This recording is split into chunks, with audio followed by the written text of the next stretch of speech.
Hi, this is DeAndre Esteen, and this is Compassionate Las Vegas, the podcast.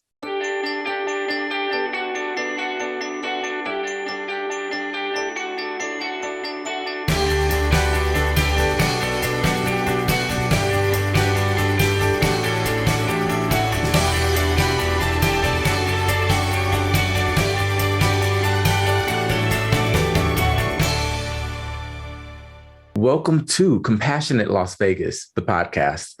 I'm your host, Will Rucker, and I want to thank you for joining us again in season 3. Yes, I said I'd say this every episode, and I mean it. I am so thrilled that we are here with you for our 3rd season.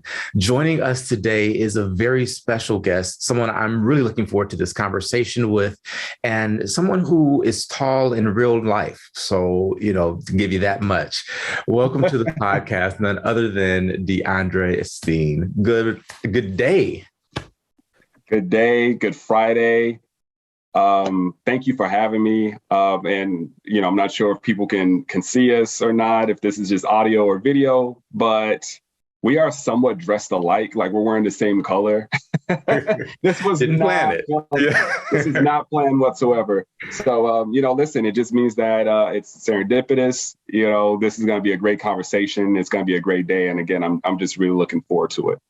Awesome. Well, the first thing I want to ask you is something I actually usually save for the end of the podcast, but I want to start here as kind of our level setting, which is how do you define compassion? Wow. That's a very good question. So to me, compassion is actually when you bring your passion together with someone else's passion, when you guys work together for the common good. And it's believing in doing the right thing to help others. So I think that's a pretty simple way to think about compassion. When you think about a lot of folks who want to do great things, it's because they feel like it's the right thing to do. They see a problem, they feel like they have a solution, or they can work together with someone else to create a solution to that problem. It's about helping others. And, I think that's really what compassion is all about. I love it. I think that's a great way to frame it.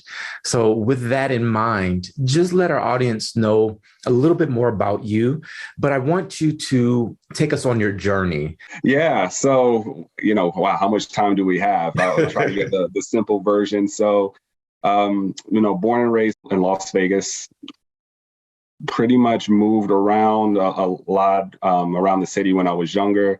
But roots definitely in West Las Vegas. I mean, my grandmother still stays there. My great grandmother still stays there. I go over there from time to time. Got to go to Mario's, get my catfish.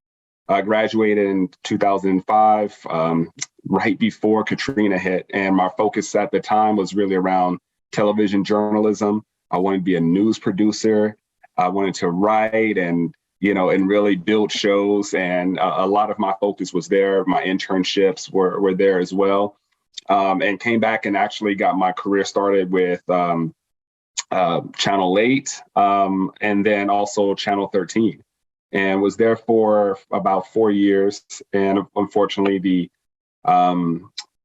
recession hit at the time. And, a lot of folks were impacted. And I was very young. And it was a struggle for me because, again, that's what I went to school for. And that's all I knew at the time.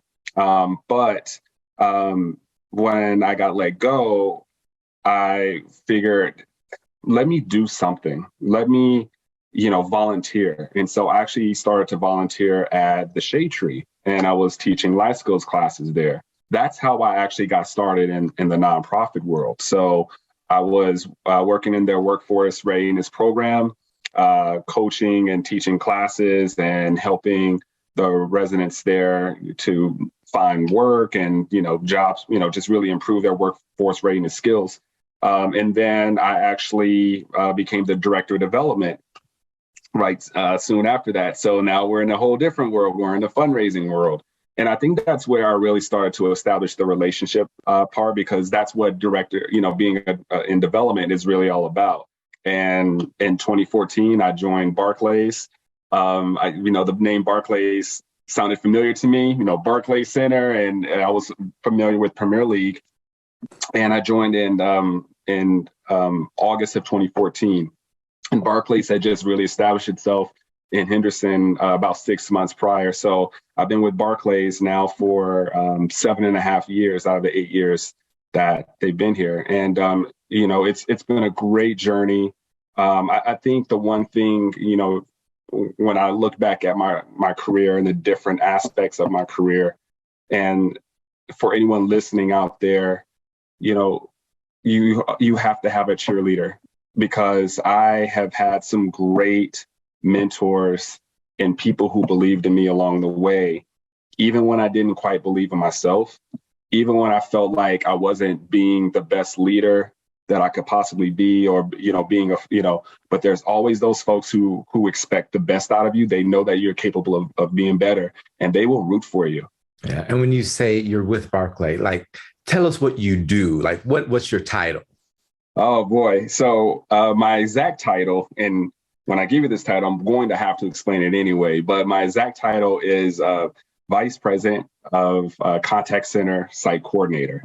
So really what that means is all of our external relationships in Henderson, which we have about 1,300 colleagues in Southern Nevada, I am in charge of the community relations aspect of it.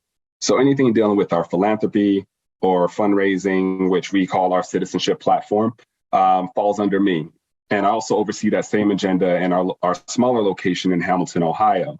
So really getting our colleagues involved in volunteerism and fundraising, looking out for those organizations who can be part of our investment strategy, dealing with workforce readiness skills. And we have some wonderful community partners out there. Tech Impact is one of them, Help of Southern Nevada, and Junior Achievement, have some great programs that we're involved in. But it's really about building those life skills and those workforce readiness skills. So that's from the investment side, and that's where I spend a lot of my time. But also diversity and inclusion, colleague engagement, and I'm also in charge of internal communications, but also our external relationships, dealing with the chambers of commerces, the LBGEA, City of Economic Development. I really help nurture those relationships and also build bridges too. I like to really think of myself as a connector, in so many ways, because I'm also bringing in, people and telling our story and making sure that the right people are at the table so that our community is successful and Barclays is successful. And how far of a reach does Barclays have? So globally, let's see, about 330 years of history, So that's a long, stage of history right there. But around the world, 40 different countries, 85,000 colleagues. Our U.S. business is based out of Wilmington, Delaware, but our site in Henderson, which is off of Green Valley Parkway and 215, we are the largest operational center in the U.S.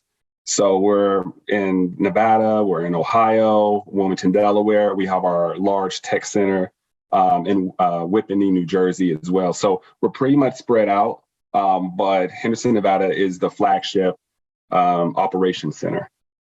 So I have a Barclay card in my wallet as we speak. All right. I just want our audience to hear the first two words you said, Vice President. So a kid from Vegas is now leading this extraordinary company that's global, and you're doing it through relationships. Like, to me, we could end the podcast there with amplifying hope in that way. Like, that's amazing. Well, I do want to say that I'm one of many vice presidents, and we have a wonderful team around the world who handles the citizenship and the philanthropy piece. So we will all work together. And I think that's one of the crazy things about this pandemic is we're isolated, but it's also allowed us to come together as well, virtually. So I've had a wonderful chance to meet some of my colleagues in London and Germany, virtually, of course, and we're sharing ideas, hey, what's working, in your community? Oh, wow, this is working with us. Hey, maybe we can do something together and collaborate. So, while, Vice, VP, I'm very proud, of that. And again, a lot of hard work, but a lot of folks believed in me as well. And it gives you confidence, so I also want to shout out, my colleagues, the team, for supporting what we do in our communities, because that's how we're going to be successful, but that's also how we're going to be impactful. Community is a theme of this podcast. And of course, it's the core of our organization at Compassionate Las Vegas, making our community more compassionate. So I love everything that you said. And I'm just really excited to see what you do next and the partnerships that you continue to foster. Because I did do a little sleuthing, like you got this journalism background. So, you got to know a little something going in. Of course, you got to check your sources and everything. Yeah. Absolutely. But one of the things that caught my attention was the build project with the park. And that to me was so important because you brought in the children to actually be a part of that process and to give their voice and input in what you were creating. And to me, that says you understand the importance of having everyone at the table when you're moving forward with anything. So could you speak to that a bit?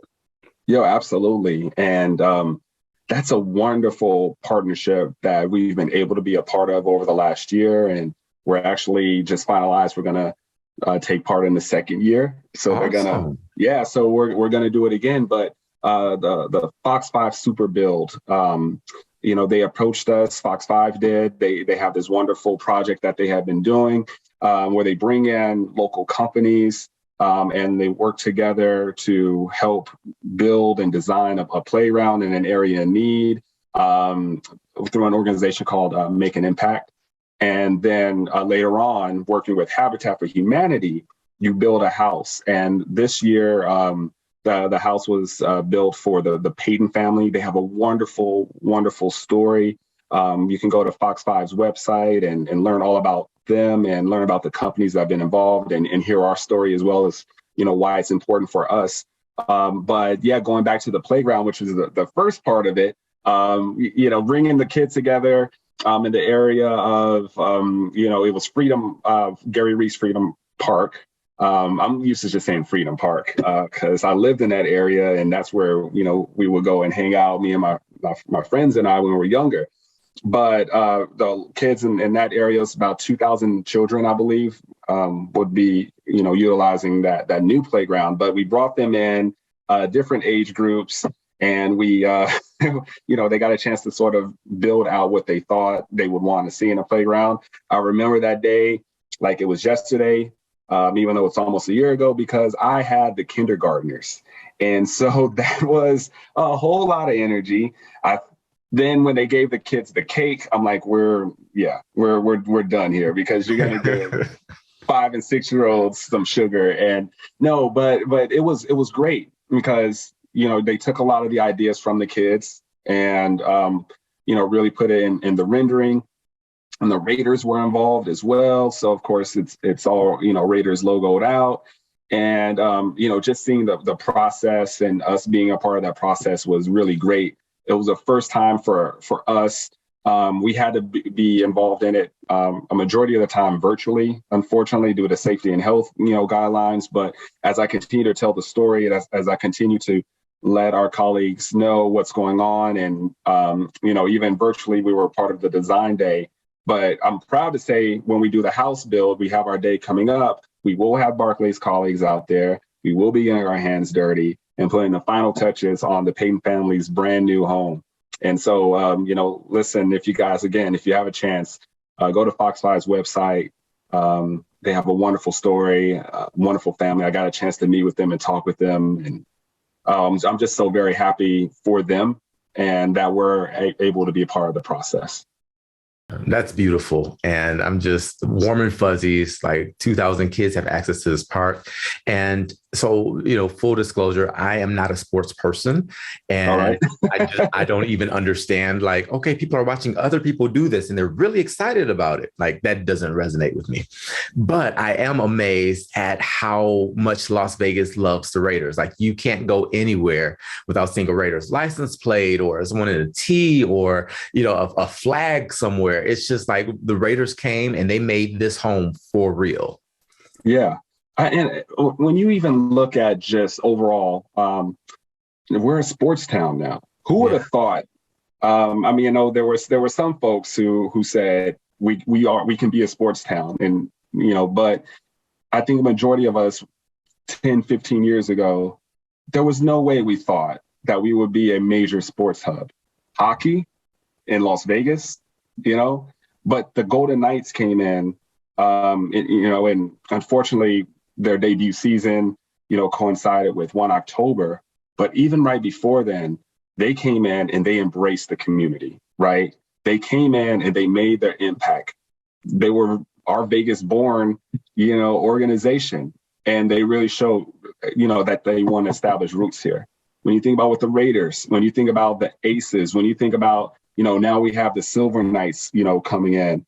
And when you think about the Arena Football League, all the sports teams that have come in have really adopted Vegas and have really made their stamp as to wanting to make a difference. And whatever their platform is, if it's kids, if it's, veteran families, if it's, the elderly, if it's pets, organizations want to be a part of this community, and they know that giving back is the way to do it. Giving back, that's a big topic right now, because I see us really being a part of a phase shift, and even going from being a town that no one thought would handle sports to being a sports town. I mean, you've got, like, as you mentioned, all of the major teams, and more are still coming. We're really transitioning into a new Las Vegas. And that's to me, the spirit of Las Vegas is reinvention. Yeah. But I wonder, with all of these great feel-good stories, I enjoy the moment of feeling good about it, but then I also feel the heartbreak of, why does this story exist in the first place? Could you speak to your thoughts on true systemic change? Well, I think the goal for any organization, for any, I'm going to put on my nonprofit hat here for a second. I think the goal for any nonprofit hat, ultimate goal, ultimate vision, is to be in a world where that nonprofit should not exist, right? If you look at domestic violence, organizations, the vision should be, we shouldn't have to be here, but we are glad that we're here to offer these programs and services. When you look at financial literacy, when you look at, racial and social injustice, organizations that serve that purpose, absolutely those things should not have to happen. But we should be grateful that there are organizations, there are individuals, there are teams that are dedicated to those particular missions. Because without those shelter, or services or programs or support, whatever you want to call it, there would be a lot more folks in need. There will be a lot more negativity in our world. So I think that's why, I implore folks to really find out, what are you passionate about? We look at things, especially over the last couple of years. We've seen a lot of, we've known that there are things that have been happening. Our community, we've been speaking about this for years, but I think the world has gotten a chance to see, some of these things that have happened, and unfortunately, it's also led to, to other things. When you look at the pandemic, when you look at, mental health, when you look at, the rise in violent crime or domestic violence, it's just been a world where a lot of the onions have been pulled back, but there are organizations out there. So let's be part of the solution. Let's invest our time in being part of these organizations, that are trying to create solutions. And, you raise a good point, but I also think that this is our chance to continue to show, that we're supportive of one another, that we're supportive of finding solutions. It's very easy to sit back and say, this is a problem. This is a problem. But it's also an opportunity for us to say, this is a problem. What do I have within me? What resources do I have?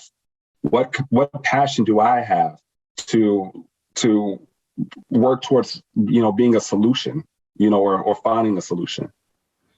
I believe in solutions. And that's really why this podcast exists, is to show the world and remind Las Vegas that amazing things are happening, and that despite all of the negativity that traditional media channels have to show, there's a lot of good that is happening. And as I mentioned earlier, I think transformation is underway. And of course, when you're in the middle of it, you don't necessarily see it in the same way you do once you're to the end and you can look back and look, oh, look what we did. But I really think that this is a unique time in history, this decade that we're in, even though COVID-19 has been around for way too long.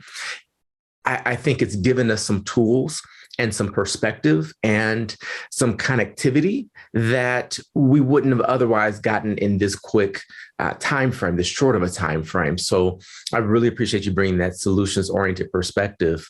How else are you engaging with our community here in Las Vegas? Wow. I've had a couple of roles, I should say. And I think one of the most important is mentorship. So I've been very fortunate up until a couple of years ago to mentor a young man through a program that we were with at Valley High School that unfortunately it didn't work out. But the principal was very gracious and said, hey, I want you to stick through it because we have quite a journey ahead with this young man. And so from his freshman year all the way to his senior year in high school, I was his mentor. Very good kid. He ended up getting a partial football academic scholarship and go on to college. So I think he should be in his sophomore, maybe junior year at this point. Mentorship is very important. I've had a few mentors in my life, and being able to guide me and being someone that I can go and talk to. But I also serve on a couple of boards now. I'm on the advisory board for Tech Impact Las Vegas, which is an organization that has programs for youth, work readiness programs. So they have CX Works and IT Works, and I'm on the advisory board for that organization. And I'm very proud that I am the chair of the Henderson Chamber of Commerce's Foundation Board. As of last July. So I'm in my first year out of a 2-year term. And I'm very proud, again, to, be at the table and have such a great group of like-minded individuals that are dedicated, to not only the Chamber's mission, but also the focus on community, which is our Community Cares Acts, Community Cares programs, leadership, and also Launchpad, which is the small business hub that is currently under renovation, that we're really focusing on not only small businesses, but we're working on focusing on scholarships for women-owned, minority-owned, and veteran-owned small businesses. So the Chamber, great work, great focus. I'm just happy to be a part of the team. Wow. That's incredible. And I'm just sitting here going through my calendar in my head, like there are 24 hours in a day. And he just mentioned like 39 different, so that's really, really awesome. And I think mentorship is so crucial. I've adopted, and I'm not going to say my age, but I've adopted the philosophy, I need an under 30 mentor. And so that's something I try to make sure is always happening, just so I stay connected with the generation that's coming up, but also still being able to pour into, because that history is so critical. Yeah. How does it feel to literally be making history and change with your influence in this way? Well, I just feel like I'm doing my part, honestly. But I also want to create a world where, we have people that we've looked up to, right? We have those leaders in our community. We're like, wow, I hope I can make an impact like them, right? We don't know how, but we look up to them.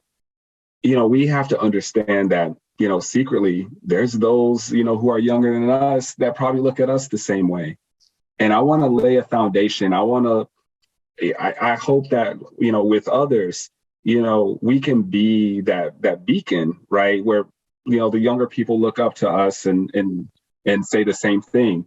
I want my niece, who's 8 years old at this point, and my nephew, who's 2 years old at this point, to look up to me and to others and say, wow, that's what I want to aspire to be like, and, there, some people feel a certain way about being a quote unquote role model, but regardless if we want to be a role model or not, we have to understand when we're put into certain positions, and especially leadership positions, that people are watching us, good and bad. But I want my niece and my nephew, and I want, kids to look up to and to aspire to, for something, not the latest TikTok trend, not whatever, reality TV star, is doing, I want to, let's create some positive, role models, and let's create some positive local role models, that our younger generation can look up to. I love it. What happens in Vegas will change the world. I like that. What has been the greatest obstacle or challenge you face, particularly as a Black man in the nonprofit world, but as part of a major corporation seeking to make change in the world? Well, I think one of the things, again, when you look back at the last couple of years, one of the challenges that I faced, pretty much is the isolation, and it's tough, right? And then when you're isolated, and then you see all the things, that have transpired, starting in the, early 2020, it can be taxing. It can, mentally. I think, there's been, for so long, there's been a stigma on mental health, right? Especially in the African-American, community, reaching out for help, or knowing where to go. What are those resources? So, I don't think that I'm, unique in that aspect. It's been a little bit tough for me as well. Sometimes you have to take a step back. Sometimes you have to, know what resources are out there, whether it's within your company or whether it's when, outside of your organization. I will say the one thing that has been good, but also, or positive, but also it makes you kind of think, is we are actually now having conversations that we would not have had years ago, whether it's the workplace, or whether it's in your own social circles, right? And it's healthy. It's healthy conversation. It's healthy dialogue. And you get to highlight some of those things where, maybe you had a conversation with someone previously and you felt a little uncomfortable, but now, you have those folks who are like, wow, I would say this, or I would have, or I would do this, not trying to, be negative or anything like that, but I never understood, I didn't think how that would make you feel, as an African-American male in the corporate environment, so, and it's not about guilt. It's not about, trying to make someone feel guilty or anything like that, but it's about education and awareness. So I'm, fortunate to say, there have been some things, that I've, I've gone through, incidents I think that we've all had where when we're out shopping or we're out, being with our friends, or, someone says, wow, you're very intelligent. Or, those those little comments, or wow, wow, you speak very well, I think we've all been there. But when someone pauses and say, wow, I didn't mean for it to sound like that, or I didn't mean, that's not what I meant, but wow, I'm so sorry I said that because I didn't know. And now it seems like there's a lot of folks out there that are willing to listen. They're willing to learn. And the one thing you mentioned kind of like, keeping it going. I just hope that we're able to keep a lot of the good that has come out of the bad. Let's keep that going. Let's not make this just a small moment in time, so let's continue, to have dialogue and health and respectful dialogue, because that's what equity is all about. Equity starts with, being able to listen, being able to, but being, respecting, respecting We're not always going to agree, in a perfect world, but we're not all supposed to agree. We're not all supposed to have the same viewpoint all of the time, but to bring diverse viewpoints to the table, to create this culture of understanding and learning, I think that's really where it starts. So I'm very glad that, in some ways, we're moving towards that, but let's keep that going. One of my favorite books, I got in a course in undergrad, so it's been, I won't say how many years, but it's been a few. But it's called Building Bridges, Not Walls. And it's all about communication.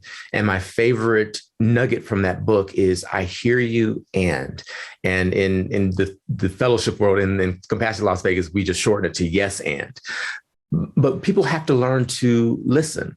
And we think just because we can hear that we've heard, and we haven't. There's context around it. There's our worldview, our perspective that muddies the signal coming in and creates a distortion of the intended message. So taking a step back and learning to listen is, in my view, even more critical than learning to speak. Yet we spend most of our focus on where does the comma go? What yours should you be using? You know what I mean? It's all of these things which are important because, please put the comma in the right place so I know what you're trying to say. And how did I approach that? Did I really come to listen with curiosity, or did I come to share my viewpoint and to prove I'm right? What do you think about that?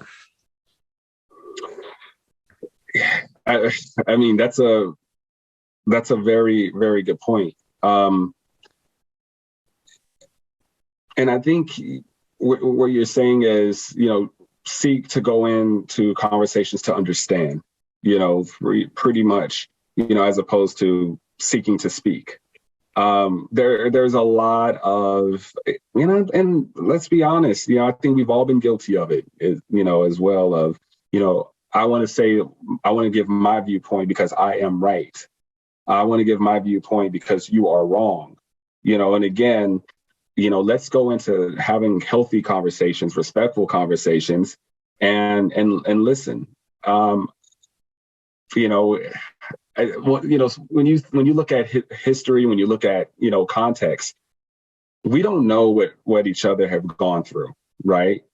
I've had conversations with, personal conversations with friends, and I'm, of the opposite sex. And I said, listen, I could never understand what it's like to be a woman, in this world and what you have gone through. I can't understand what it's like to be a Latinx woman in this world and what you've gone through. Just as much as you can't understand, my historical perspective as African-American men, so, but you have an ally in me, I'm here to understand. And I think allyship is extremely important. And if you even take a look at, the LGBTQ community, when you look at gender issues, when you look at racial and ethnic and social injustice, we all need to be allies of one another, right? It doesn't mean that you don't have to be necessarily part of that community, but allyship is saying, I'm going to speak up for you, when need be, or I want to understand so that I can rally around what it is that you're going through so I can support you. So I think the allyship is very important too. We've used a lot of terms that I think you and I have a very clear common understanding on what they mean. And I want to kind of go back a bit and dive into some of these words and for our audience to see how their perspective lines up with what we mean. So let's go all the way back to community, where we started. Yeah. What is community to you? Community is everyone living, working, thriving together, right? It's the people, it's their stories within that circle. And the community it's different perspectives, it's different age groups, it's different, but we all have the same sort of pride in who we are and where we're from. So I think that would be my definition of community. Perfect. And we've talked a bit about conflict and disagreement and diversity and difference. Even we didn't even throw that word out there. What are some of the tools you've used to navigate through diverse spaces with a community that's made up of all those different individuals you just highlighted? Yeah. So from a company perspective, Barclays has, we now have rebranded them employee resource groups. But it's really under that diversity, inclusion, and now equity platform. So it's groups that support our colleagues, everything from the Black Professionals Forum, Young Professionals, Latino Professionals Forum. We have, I believe, close to a dozen groups globally, right? And so these are groups that not only celebrate culture and what makes us different, but it also our groups celebrate what brings us together. And so we've also provided tools on well-being that our colleagues can definitely, take a part in. It's probably one of the things from a culture, company culture standpoint that really makes an impact and resonates with our colleagues. In Henderson alone, about 70% of our colleagues belong to at least one group, right? And when you think about support and when you think about bringing your authentic self to work, these groups are a really big part of that. So I think from a company standpoint, that's been, some great tools that we've all definitely taken a part in. Personally, I love the fact of looking at those pioneers and those trailblazers who came before me. When I think about, I had the opportunity when I was interning at Channel 8 to meet Bob Bailey and what he's done as an African-American in the journalism community and what he's done as a trailblazer. I was just a kid in college at that point, coming back here and had a chance to shake his hand, and he didn't know me from anywhere, but I wanted to tell him thank you, right? And when you look at representation, when you can understand who are the people who came before you, I think you get a great sense of pride of not necessarily wanting to be that person, but you understand you're part of a bigger picture, right?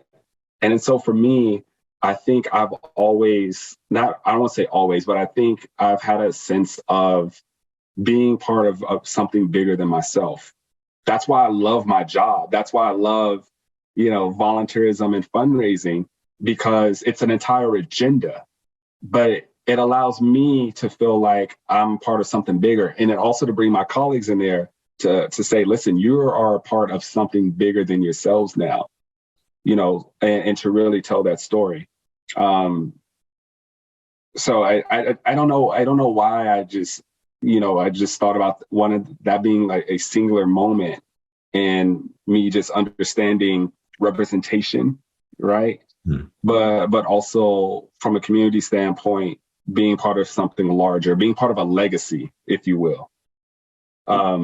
So that would be a singular moment. And when you think about Bob Bailey and what his family is now doing, and Black Image Magazine. So, got to give a shout out to Charles and Kimberly, for the wonderful work and, what they're doing to highlight the stories not just in the Black community, but, across, Southern Nevada, and really finding out who are those people, what are those stories that we need to tell and highlight, and how do they impact us? So the legacy continues.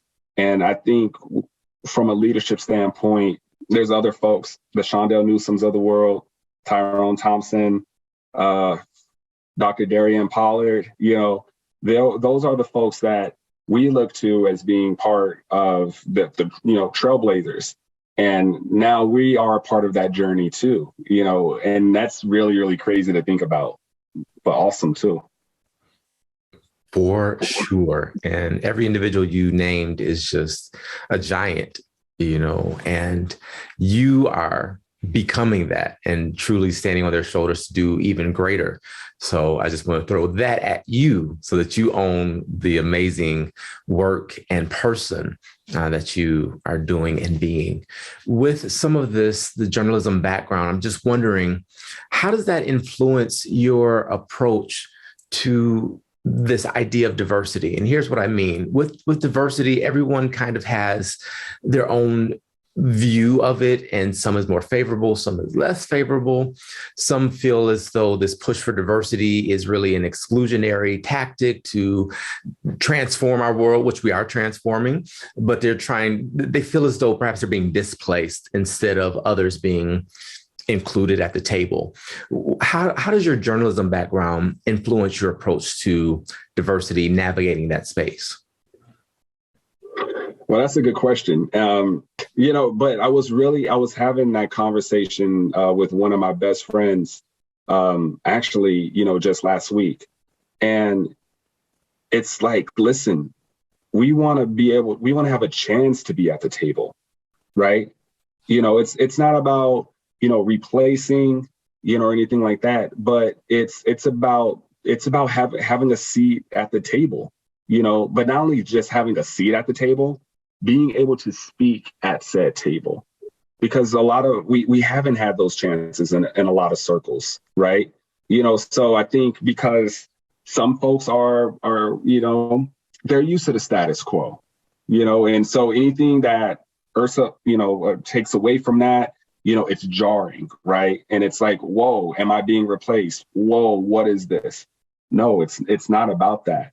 It's about, let's bring a variety of folks to the table. Let's bring, from a gender perspective, from a, racial perspective, from, LGBTQ, whatever, let's bring everyone to the table, because that's what our community looks like. That's what our world looks like. You can't have a world view of things if you don't have everyone at the table giving you a perspective. From a journalism standpoint, I think that's why I wanted to get into journalism initially, is because I wanted to be part of the storytelling process, where you can remove stigma. What do you see, on the news, African-American males, crime, whatever the case may be, but that's not who we are. That's not all of us, right? And so being able to tell stories other than that, that's, and it's maybe a little bit Pollyanna-ish, it's, I'm going to go in the news and I'm going to tell great stories and I'm going to change the world. Yay. I think we coming out of college, I've definitely had that mentality. And then you really see how news is. And I'm not saying that news is, at all bad, but, there's gatekeepers, there's a whole process, dedicated to this is what's going to go on your shows versus this, what's not. But I've always had that lens of, if I put this on air, if I have my anchor say this, if we report on it this way, this is how it's going to look. This is how it's perceived by the audience. But not only that, but this is how it's perceived by this, this community, right? That this is how it's reflecting. And I've actually had a chance to speak up and say those things, at the editorial table, so I think we need more of that. I think we, and I'm sure that there's some folks, again, I'm not in journalism anymore, but I would like to hope that there are some folks at those editorial meetings in the morning and in the afternoon or at night or whatnot, who are pumping the brakes and saying, hey, listen, if we put this story out there, this is how it's going to be received. And this is how it's going to make this particular group look. It's not about the ratings. It's not about the book. It's not about, being first or breaking news. Let's do our due diligence and tell the right stories. You still have to talk about crime. You still have to talk about these things because that's what's happening. But be careful of how you're telling that story. I want to dive into that a bit more deeply with this notion that this is how things are. I can attest, I am an eternal optimist and my glasses are permanently tinted rose colored. I will not change that. And I recognize that the world that I play in doesn't necessarily see things in the same way. People don't have the same optimism or the same hope or even the same starting premise that humanity is inherently good. And so when you're in an environment where people see things differently, I think that that's diversity too. And I think that that diversity is key, because if you leave it up to me, like we're all going to just be swimming in fairy dust and glitter, like forever, like that's all we're going to do. But we need that other, like, let's get something actual done too, because, each perspective is important and the world isn't single layered, it's multifaceted. How do you navigate maintaining this hope, this optimism, this idealism, even perhaps, in a world that says, well, this is how we've done it? Hope. That's a very, very strong word with such a huge impact. And I think it's just a belief that what you're doing is the right thing and what you're doing makes an impact. And when you join with like-minded people, that it's working, or more specifically, it's very easy to, maintain that hope when, as a volunteer or as a fundraiser, when you get that when you feel that impact or of that impact that you're making. So if you're at an organization and they're doing I'm just going to make it up, like a holiday shopping event, right? Where you are helping young people, pick out gifts for their parents, or you're helping parents, who are struggling, pick out gifts for their kids. And they tell you, thank you. This means so much to me. Without this, I would not have been able to do this. When you get that back, even though it's just one story, it makes you feel so good. And it fills you with hope that, you know what? I might not be able to change the world. I might not be able to change the world, next week.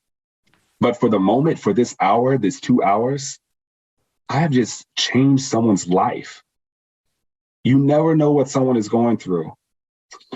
It can be a smile. It can be a simple, how are you doing?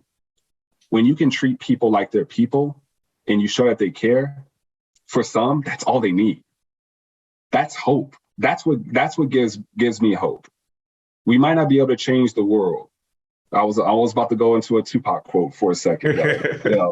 I might not change the world, but I'll spark the flame, that'll help change the world. But it's true though. We might not be able to just change everyone's mindset or change the world by next week or next month.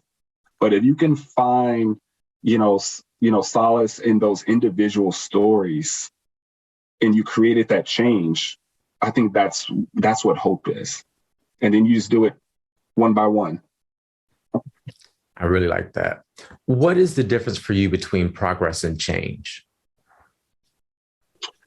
Progress and change. Wow. I never thought about that. When I look at it, progress is moving forward.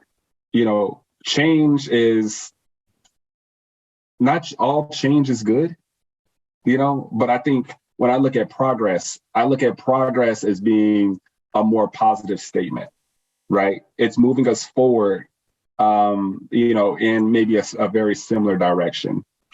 Things change all the time. Some things change for the better. Some things change not necessarily for the better, right? So I think change could be, more or less either or, and maybe change is more of a,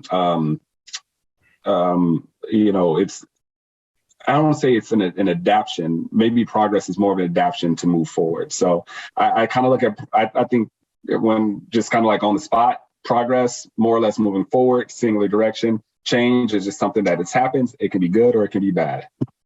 I think you did good for just putting you on the spot with that. In our last few minutes together, I want to change our focus, our direction, our feel for just a moment. I want to know what's on your playlist. What are you listening to right now? And more specifically, what songs do you listen to when you need to be inspired and feel hopeful when you're like, this is Vegas, I'm listening to this song? Oh, wow. Will, it's literally everywhere. I will say the one album that I've been obsessed with and I can listen to from front to back multiple times is Tory Lanez Alone at the Prom, because I kind of like that 80s. He did like this whole 80s kind of theme type. If you listen to it, it's legit like like 80 songs. And he did like a whole theme around it, and it's only 11 tracks. And, I know some people feel a certain way about Tory Lanez. I had never really gotten into his music at all until this album. And I love this album. So Alone at the Prom, Tory Lanez, check it out. But when I need motivation, it can go anywhere. When I'm feeling down and I kind of feel like I need to just kind of listen to something. It might be Jennifer Hudson's You Pulled Me Through. I think that's a very inspirational song. When I felt like I was at my lowest, Whitney Houston's I Didn't Know My Own Strength, which, I think it takes special, unfortunately she's not with us anymore. So I think that song, adds a special, a little bit more meaning. I have a different playlist for when I work out, but then also I might listen to some classical music. I might listen to some Mozart. I might listen to, I like the Hannibal soundtrack. So again, we're going a little bit everywhere, but J. Cole, I'm a huge fan of Kendrick. When he comes out, let's see what else is out there for me. I've been listening to a lot of like older stuff too. So I've been kind of going back define to older. You're talking about 80s. Is that older, or like what do you mean older? So 80s, late 90s. I've been kind of going back to my Cash Money, kind of No Limit, era, You so said that's 90s and older in the same, no, 90s is like yesterday. It's not older. Okay. If you think about it though, 90s, we're looking at about 20 years. We're looking about 20 years, Will. So, I'm not accepting it. Not happening. Yeah. Listen, in full disclosure, I'm approaching 40, right? So, I don't think I'm old. I recognize I'm getting older. My niece definitely let me know that I was getting older. I love my niece and my nephew, but yeah, she definitely let me know I was getting older. But, when I look back, I'm like, wow, last year was my 20-year high school, anniversary or whatnot, so 20 years, Cash Money, No Limit, Prime. So I've been kind of going back there a little bit. There's a lot of new stuff. I'm sorry, I just can't really get into. I think a lot of the rappers sound alike. They have the same names, so I can't really tell them apart. But but there's some stuff that I like that I'm getting into. So Good. Well, hey, I so appreciate you sharing that. And I love music. And so I always ask that question because I think it gives a perspective on an individual that, once you peel back some of the layers what's at the core, it's like, this is something that gives you that insight. So thank you for sharing that.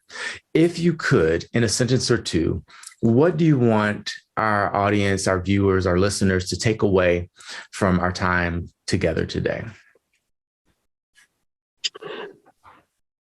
I want our audience to understand the important role that they play. And, progress in creating hope, whether it's individually, whether it's with your company. I'm very proud of the fact that I work for a company that really supports volunteerism and getting out there and making a difference. I'm very proud that I have a group of friends in my circle that believe in the same thing. So find people who are as passionate about something as you are. The people who are going to push you to be successful, but that are also pushing you to be a part of something bigger. So Will, definitely want to thank you for this time and allow me to, laugh a little bit, and say some, tell some stories. And, this has been awesome. So thank you. Yeah. And thank you for joining us. This has been Compassionate Las Vegas, the podcast. I am Will Rucker. And as I always remind you, you are not just a drop in the ocean. You are the entire ocean in a drop, and what you do matters. So live compassionately.